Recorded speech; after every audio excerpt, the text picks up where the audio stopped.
These are the days of lawlessness. These are the days of cannibals.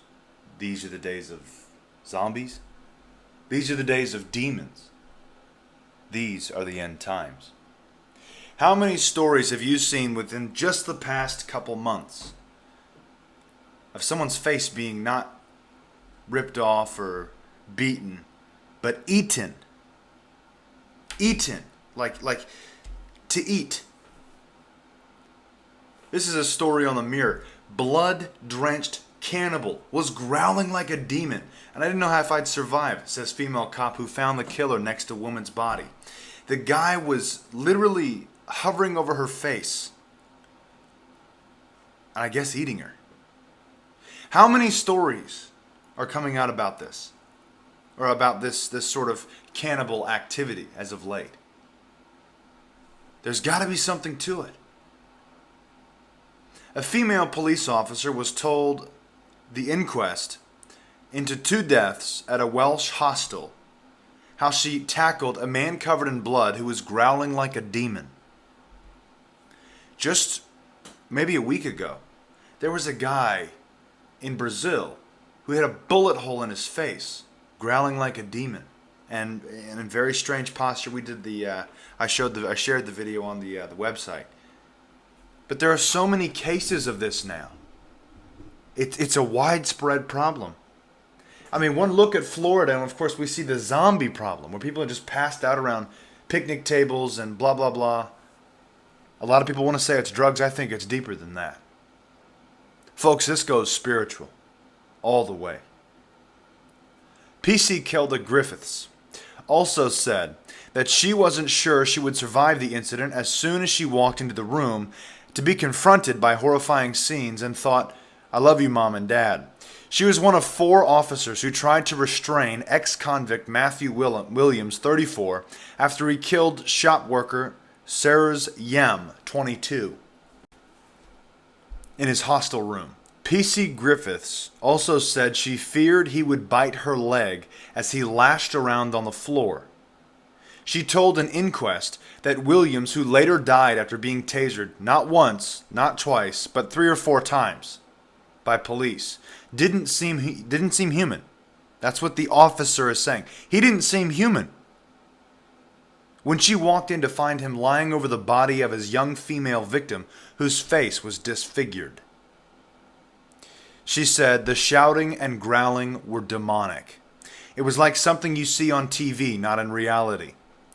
Asked how she felt as she went into the room to confront terrifying scenes, she said, "As I stood there, I just remember thinking, I love my mom and dad. I didn't know if I would survive the incident."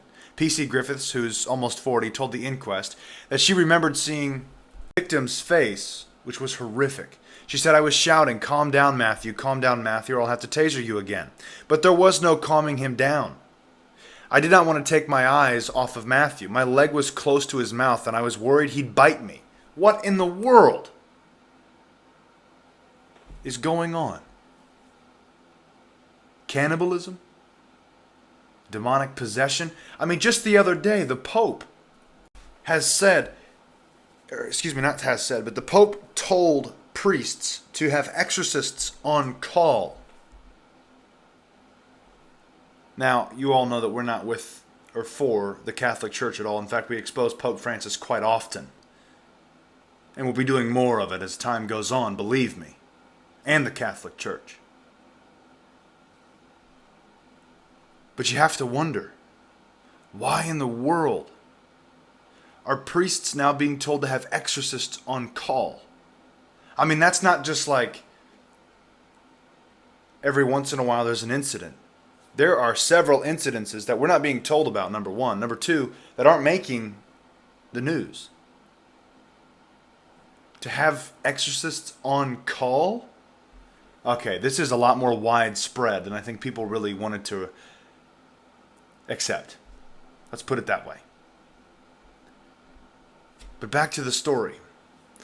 There was no calming this guy Matthew down. I did not want to take my eyes off of him. My leg was so close to his, I was worried he'd bite me. He was lashing around. His head was banging on the floor. What kind of nonsense is this? As much as we were shouting, "Calm down," there was no stopping him. He had unbelievable strength. The plucky policewoman then used a training tactic to apply a pressure point behind Williams's ear 4 times to try and subdue him without success. Hitting pressure points is a really good way to bring somebody down, but hitting it 4 times and this guy is still, I guess, lashing around on the floor? I mean, this is odd. She was struggling with Williams as 3 other officers tried to fasten foot straps on him between his ankles and his knees. P.C. Griffiths also told day 4 of the inquest in Newport, South Wales, that Williams was uncontrollable even after the 3rd time he was tasered. So he's been hit in pressure points. He's been tasered almost 3 times, and he's still uncontrollable. But after all of this, he died. When P.C. Alan Cottrell said he was going to have to taser Williams again, she said, "Go on then. I thought it was the correct thing to do." She told the hearing he was still lashing around and he needed to be brought under control for his own safety. The victim, not the police officer who was a woman, but the female victim, her face was disfigured. And this individual, this guy, the attacker, or the demonically possessed zombie, cannibal person, was growling like a demon. You have Pope Francis saying to the priests, "Have exorcists on call." There are several incidences going on around the world today, and of course, they're not making the news. But there are several incidences that prove we are in the end times. The days of lawlessness, the days of mass demonic possession. Of course, demonic influence, which has been extremely prevalent for the last several years, but demonic possession has gone on a scale exponentially, has grown on a scale exponentially. I mean, just last year we were witnessing cases where an entire school, there was one school where all the girls were possessed. I think it was a Muslim school. I can't exactly remember the country, but I remember this case, and there was another one that happened just a couple months after that. And of course, I imagine there's probably a lot more like that are still going on.